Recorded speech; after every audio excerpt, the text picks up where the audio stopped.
Negosyante ka ba? Alam mo ba kung ano ang kaibahan ni businessman kay entrepreneur? Alright, para ma-explain natin ng maayos, ito yung senaryo.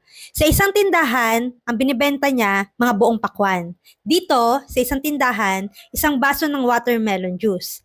Parehong 200 pesos yung presyo. Kung di mo pag-iisipan, parang pareho lang yung value nila, di ba? Pero hindi. Dahil meron tayong tinatawag na perceived value. Explain natin. Si businessman, matik yan, ibebenta na niya agad yung isang buong pakwan.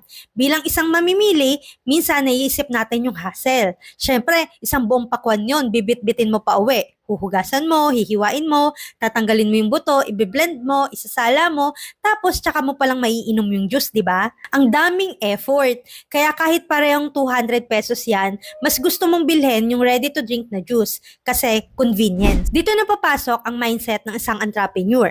Ang regular na negosyante, basta lang nagbebenta ng produkto. Pero ang entrepreneur, iniisip niya ang hidden struggles ng customers at paano mapapadali ang buhay nila. So instead na ibenta lang yung buong pakwan, ginawa niya ng juice, walang hassle, ready to drink, at dahil doon, imbis na isang pakwan lang yung mabenta sa 200 pesos, kaya niyang gawin ng 4 to 5 baso at kumita ng mas malaki.